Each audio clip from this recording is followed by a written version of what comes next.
Here we are. Lovely to see so many of you on the screen and to be in anticipation of this time together. So I'd like to wish you all a very good afternoon and thank you for choosing to join us here for this time when we're going to find out more about dancing the dance of souls in the trust frequency.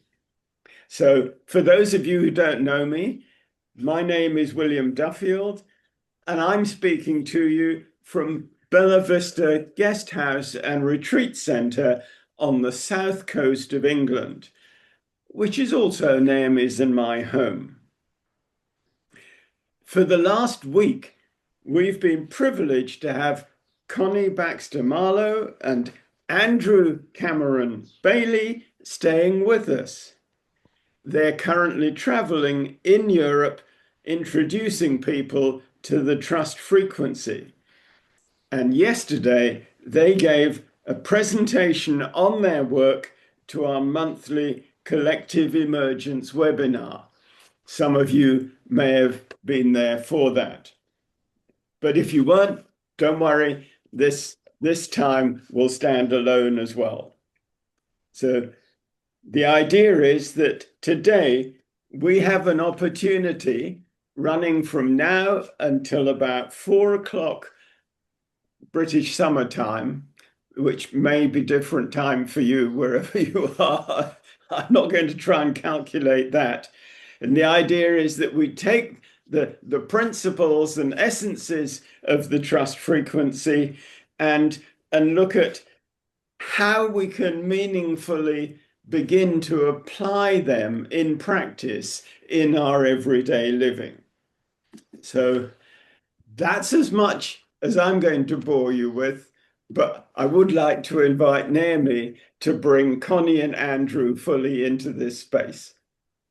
And it's my delight to add my words of welcome to these wonderful souls, these wonderful souls who are visionaries, thinkers, writers, filmmakers, futurists, climate solutionaries, and have created this synthesis of the 10 assumptions to take us into the new paradigm.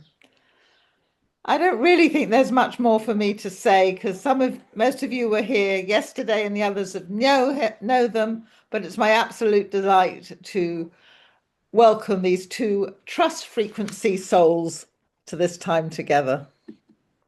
Thank you, Naomi.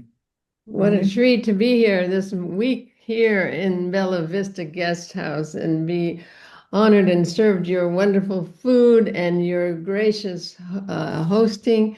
It's just been our pleasure, and we are eternally grateful for this opportunity to serve the collective emergence and now our Dance of Souls in an additional time together. So we're literally sitting here looking out at the English Channel. The Isle of Wight is actually visible from this window. We're right on the ocean. It's an extraordinary place, and the weather's been incredible. Is this really England? So what we're going to do today, we're going to go through the trust frequency definitions and principles, assumptions, so that just a review, and for anyone who's watching this and who hasn't been here with us yesterday, we'll go through that, and then we will take those 10 assumptions and that construct on the conscious, loving, abundant nature of the universe and apply it to our relationships with ourselves, others, and the universe, because it's a conscious, loving universe that shows up for us, because we gave an overarching act of free will when we came on the planet to go on a very special journey to self-love, self-acceptance, alignment with our divinity and purpose.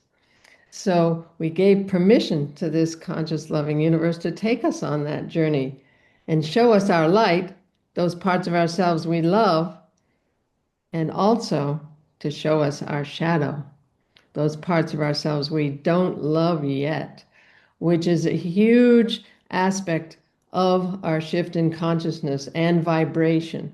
Because as we've we've put these things aside. We've covered them with our happy face. Color me successful. Color me happy. I'm great. I've accomplished so much in this world, and I'm okay. But underneath, we have aspects of ourselves that we don't love yet, and we bring in repeated behaviors throughout our lives that have shown us these, that trigger us into behaviors.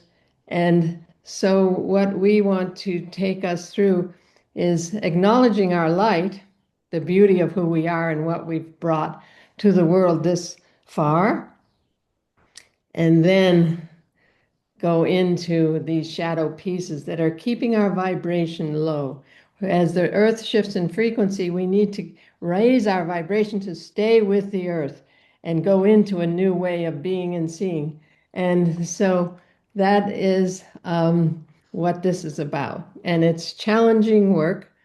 So anyone who wants to participate in the breakout sessions can do that, and anyone who chooses not to is feel free not to participate in the breakout sessions, because we'll put you into twos where you can do some processing and do some sharing.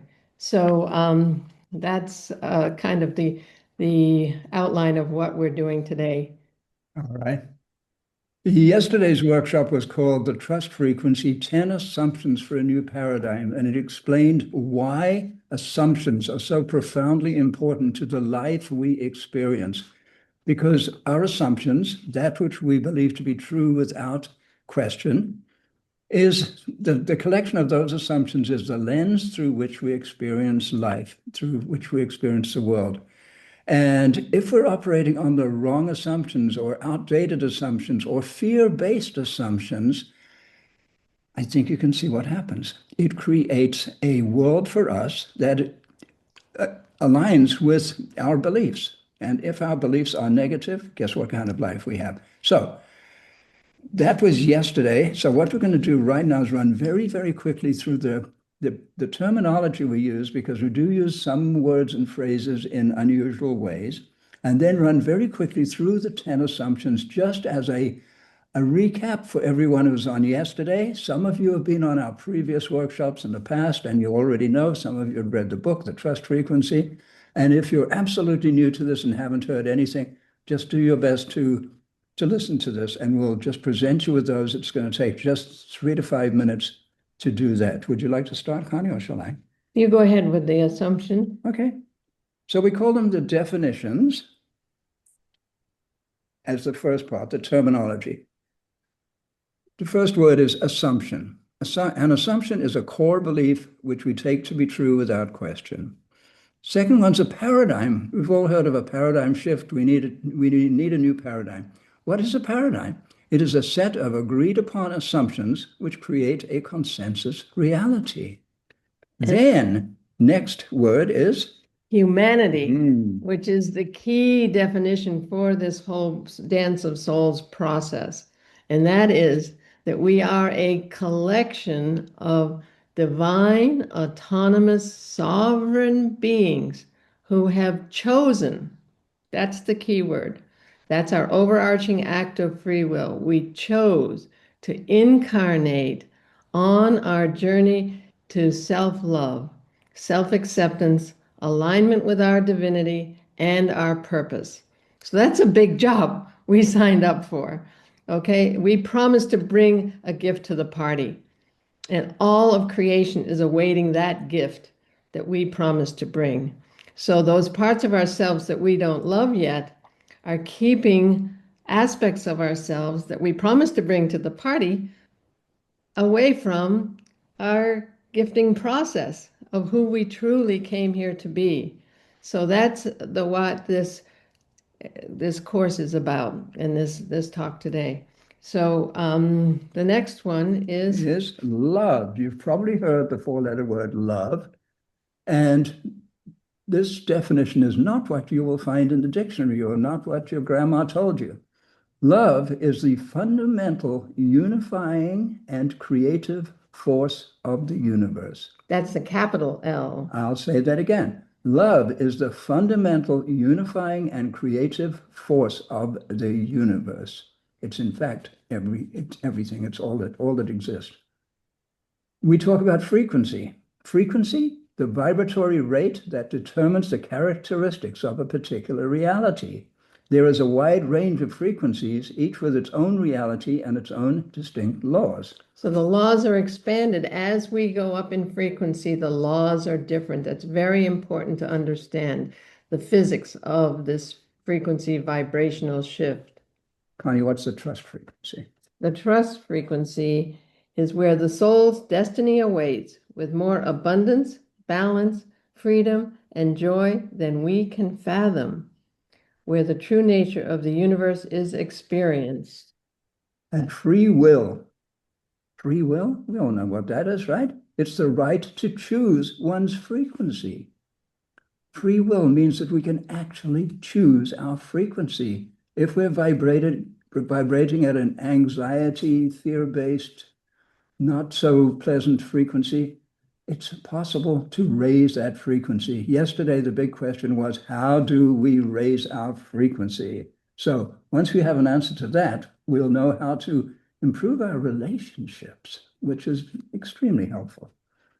Circumstance, the seemingly uncontrollable outward events that influence our decisions. Now, key word there is seemingly, because circumstance loves us more than we do. Circumstance is the loving universe taking us on this journey. If you ever thought you were a victim of circumstance, we turn that on its head and we say we are beneficiaries of circumstance. Consciousness. There are two kinds of consciousness that humans can experience or be aware of. The first one is universal consciousness, the primordial life energy of the universe. And human consciousness, the active and passive phenomena of awareness, assumption, attitude, attention, alignment, attunement, that's a new one, action and allowing, which determine our frequency. There are requests to the conscious loving universe. We'll go over that in our 10 assumptions. And the universe, all that is, both manifest and unmanifest, also known as God, Creator, Atman, and so on.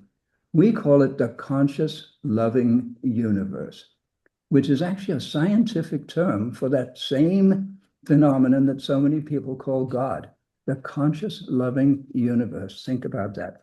Now, the 10 assumptions, the assumptions themselves. Assumption number 1, we live in a conscious loving universe. There is only love.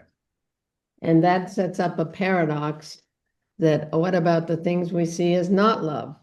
All those experiences that we take as victimizing us, the family we incarnated to, the behaviors of our parents, of our siblings, of people in our lives. Okay, what that says, okay, how can that be love? Well, what this course does, it helps us understand that we did incarnate, we chose when we incarnated to a certain family, and we magnetized certain behaviors for this journey to wholeness. Our soul actually asks for these behaviors that we call abuse or abandonment or all these negative things that we feel victimized by. At the end of this course, we move from victim to beloved. So that paradox gets resolved in the universe, in assumption 2. The universe loves us unconditionally. It gives us everything we ask for. So remember that overarching act of free will. So it's giving us those people showing us our light and our shadow. Okay. The third assumption, we create reality with the power of our consciousness. I'll say that again. We create reality with the power of our consciousness. So we are active participants in the entire universe because we're completely interconnected with the entire universe. It's total magic. And we say, okay, what are our requests to this loving universe? That's another way of saying it. What are our requests to this loving universe? And what these requests are certain aspects of our consciousness. Are 8 aspects of consciousness that determine our frequency, our vibratory level, and thereby our reality. And we say are our requests to the conscious loving universe, when in fact it's pure, unadulterated physics. And I'll say those in one sentence, those 8 aspects that all begin with the letter A. They're all words in the English language beginning with the letter A, and there are 8 attributes or aspects of consciousness. And here's the sentence: with expanded awareness and accurate assumptions, we choose our attitude, consciously direct our attention, align with our highest inner promptings, attune to the universal energies, take committed action, which is the kicker. We've got to act from that place, and allow the loving universe to manifest beyond our wildest dreams. So that's not such a bad universe we live in, is it? See, we're painting a rather bright picture here. But we have control. That's our choice right there. All of those aspects, we have our choice where we put our attention, what our assumptions are. Yeah. Do we align with our highest inner promptings? Are we attuned to the universal energies? Yeah. Do we take committed action, There you go. etc.? Okay. And do we step back and allow We the want to loving allow the universe? universe, which knows a little bit more than we do, to manifest beyond our wildest dreams. The 5th assumption, free will is an absolute law of the universe. We have the freedom to choose our frequency. We are masters of our own destiny. That's a very liberating assumption. If we can base our life on just that one assumption, think of what a different life it is immediately. Connie? Yes, and circumstance guides us on our journey to wholeness. Assumption 6, and that is that we've just gone into that. It loves us more than we do, because we think we want to do something that pleases mom, that pleases dad, that the culture will hear us, see us as successful. And we actually told the universe we'd come and be a poet. And we didn't get into that university or that thing that we were doing or get that job. And we think that's the end of the world, when in fact it put us into our hearts to a place where we started writing poetry. And we brought that poetry to the world, which we never would have done in our left brain business mode that we were hoping and expecting to do and be. So this is circumstance loving us when it feels like circumstance is just tearing us to shreds. You remember what I said earlier about victim of circumstance? No, beneficiary of circumstance. Circumstance is on our side. That's an amazing shift in the common belief system. Actually, each of these is an amazing shift in the common belief system. We're actually sort of inverting reality and creating a new one, if you don't mind. They wouldn't be here if they weren't interested, right. If their heart hadn't called them here. 7th assumption, there is only now, this precious present moment. Living trustingly in the now, we experience the true nature of the universe, because there's only now. That last breath, it's no longer with us. This next breath, it's not yet with us. We are only on this present breath, this present moment. And if we can live in the now, it changes everything. So many people spend their entire thinking lives either in the past or in the future, and they miss out on the present, which is the only thing that's real. And we have the momentary choice to make with our 8 A's right here, right now. We can change everything. Okay, the 8th assumption. Connie? All of creation is one. That we just did that. Oh, no. No, we didn't. All of creation is one. Separation is a man-made illusion. We are the conscious, loving universe. Now, this is very important, and modern science is proving that it's a holographic fractal universe. We are the universe. So everything we do, say, think, and feel matters to all of creation. And so separation being a man-made illusion, it's not like it was laid on us. It was in the lower frequency that all our systems have been put in place. And that was the information we had, that we are separate, that we have to fight with the other to get scarce resources so that we can survive. Well, all our systems were built on that. Well, that's shifting now as the Earth shifts frequencies, and we're going into a understanding of the oneness of all that is, with the science as well as our own feelings, our own senses are just starting to tell us, hey, wait a minute, we're one with all of creation. We are. I love creation. I love my neighbor. I love, as these old systems are breaking down of fear and separation and scarcity. Yeah, we're moving out of a fear-based reality into a trust-based reality, and it's a different universe, and it's entirely up to each of us. We can just decide to do that, and guess what? It changes. And nobody's lived it on the planet yet, so it's like we're bringing something on the planet that's never been here. So we're not late to the party. We're in perfect timing. We're part of the process. We're a very important part of the process. Yeah. As we do this inner work to move out of victim, move out of all that energy of victimhood and everything happening to us, not for us. What we're bringing is that everything in our lives happens for us, not to us. Can you imagine the difference that makes in our relationships, for example? Instead of seeing someone as victimizing us or as a perpetrator, we see them as, they're the universe giving us what we asked for. In a certain sense, you could say asked for. Now that's, we didn't ask to be diagnosed with a disease or to be abused in some way, but perhaps it's the very best thing that could have happened to us. So let's just think about that. That's what the second part is about. Connie, the ninth assumption, I'll do that one. Humanity is on an evolutionary upward spiral. Think about our species. We, humanity, are on an evolutionary upward spiral. Evolution is not yet finished, and we have a better future than we could ever imagine because we're going to become better humans than we've been in the past. Okay, and finally, the 10th assumption.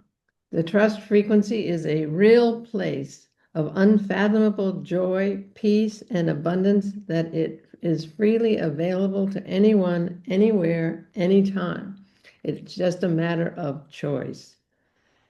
So, do you see how that one seals it? In other words, all this entire paradigm consisting of these 10 assumptions is actually a brand new mindset. It's a paradigm, a collection of assumptions. It's a world view. If we can update our world views and see the world through rose-tinted spectacles, if you will, I'm fine with that. Let's change the color. Let's make it more beautiful, more loving, more coherent, more kind. We can do that by becoming that ourselves. And so many people in these times have gotten to that place of understanding that everything that's ever happened to them, that was perceived as to them, they've come to understand it actually happened for them and made them who they are today. You speak of Joseph Campbell. Joseph Campbell on an interview back in the late 80s, I believe, he said something really interesting. Do you know who Joseph Campbell? Joseph Campbell, the power of myth and the hero of a thousand faces, etc. Joseph Campbell said he had had 3 horrible, disastrous events. Disaster begins with a D, and they all began with a D. I think one was a divorce, one was a death, and one was a disease, possibly. He had these 3 events in his life, and 20 years later, he could look back and see with clarity that if it hadn't been for those terrible at the time events, he would never have become the amazing Joseph Campbell that we all knew and loved and respected. He saw that clearly in his own life, and that is the situation. These terrible things that happen are very often the turning points that open us up to a whole new reality. So what we want to do with you folks today is we want to have you do some processing And I just want to say, we want to say that this is a lifelong process. We've been in it for decades, and we are still in the dance of souls, okay? Still in our triggers, still in those behaviors that happen when we get triggered. And it's not a pretty picture, I promise you. So just know there's no shame, no blame in this whole process. It's just a very important process. So what we want to do is put you into breakout rooms for 10 minutes, the first breakout room for 10 minutes to have a look and inside and then share what have been repeated behaviors in your life that have triggered you, that have made you feel less than, that you have just said, "Oh, I'm feeling abandoned. I'm not okay," and triggered you, because the trigger triggers a defense mechanism that we'll go into next. But the trigger is our sign that this behavior is our work to do, not them. It's not about them, okay? It's about us and our work that we have to do to come to that self-love. And it's very deep and very hidden behind a big wall, a very thick wall for survival. So our ego and our whole behavior thing has gotten us this far, and we thank it very much that it has gotten us this far. And it's just so key to now go in and find those things that are underneath that anger. Okay, anger is just a cover up for something deeper. Okay, so it's just really important to go in and see what those repeated behaviors that make us angry, that trigger us, and see what they could be saying about our lack of self-love. Okay, so let's do that. Let me say one thing. Yes. Okay. So I think it's helpful to think of our relationships with others as mirrors. Somebody comes into our life.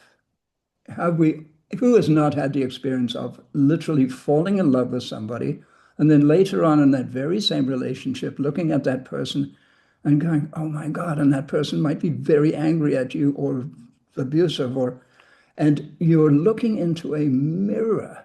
Why? What is this about?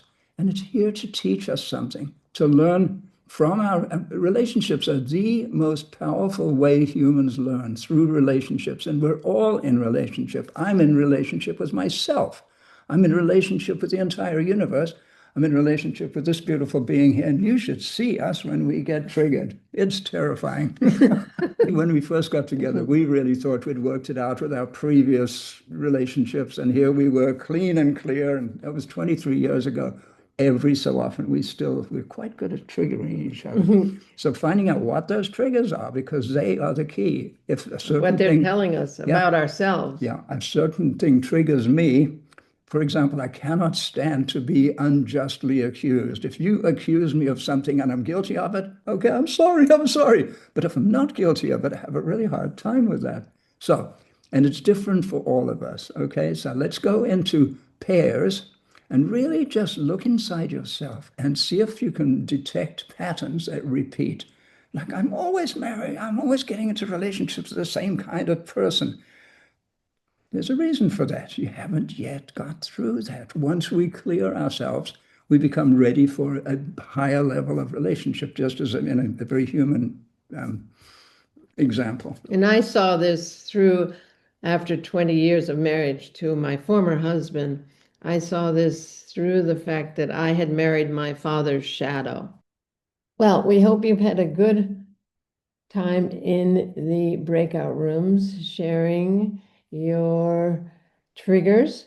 And now we would like you to consider your defense mechanisms. What you do when you're triggered to shield yourself from anyone knowing that you have parts of yourself that you have work to do. You're going to make them bad and wrong. You're going to do whatever you find your defense mechanisms to be to escape making it your work to do. So we're going to put you in the twos again into breakout sessions and just wish you luck in finding those aspects of yourself that are these defense mechanisms. So you have identified repeating patterns in your lives. And now we're going to go look for the defense mechanisms that we've developed over the years to prevent ourselves from actually making progress in life. So this is very interesting work, I think. I hope you'll enjoy it. So off into the breakout rooms. We'll see you on the other side. Yeah. Good job. Okay. Okay.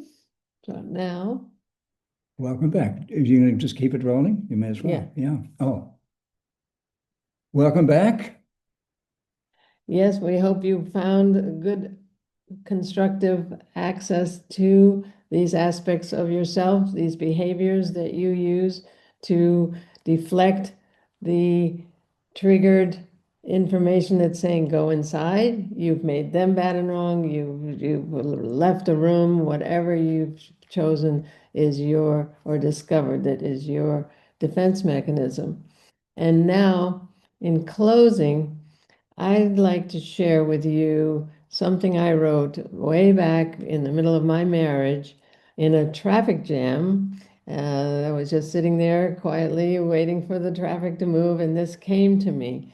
And I really feel that marriages would last a whole lot longer if these were, in fact, the vows of love that we take when we marry or when we go into any relationship, and it is called the vows of love.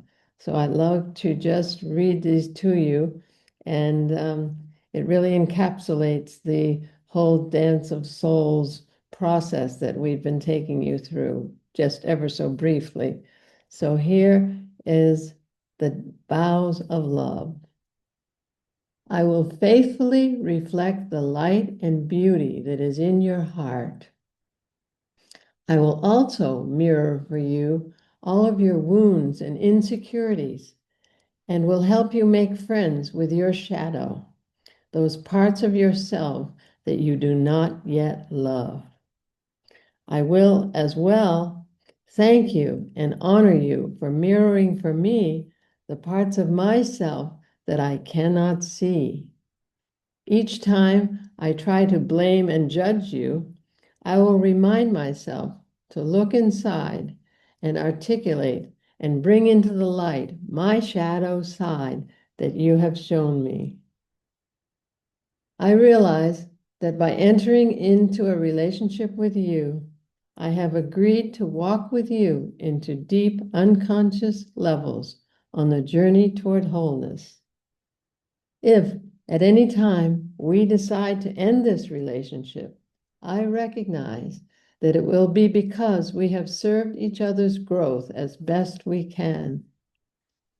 I look forward to the day when the fruit of our time together will have ripened through the many seasons of our relationship.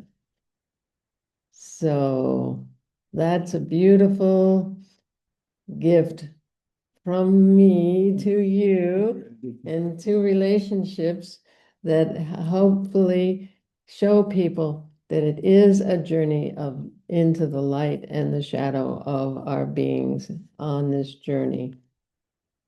So we hope that you've learned something from this course, from this. Trust that you learned something. We trust, yeah, absolutely. Hope has a hole in it.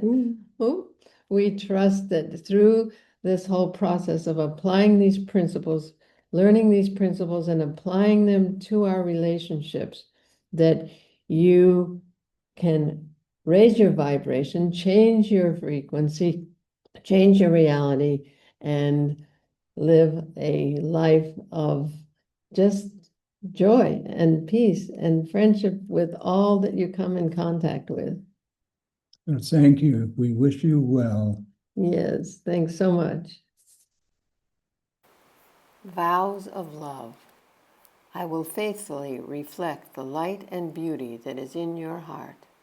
I will also mirror for you all of your wounds and insecurities, and will help you make friends with your shadow, those parts of yourself that you do not yet love. I will as well thank you and honor you for mirroring for me the parts of myself that I cannot see. Each time I try to blame and judge you, I will remind myself to look inside and articulate and bring into the light my shadow side that you have shown me. I realize that by entering into a relationship with you, I have agreed to walk with you into deep unconscious levels on the journey toward wholeness. If at any time we decide to end this relationship, I recognize that it will be because we have served each other's growth as best we can. I look forward to the day when the fruit of our time together will have ripened through the many seasons of our relationship.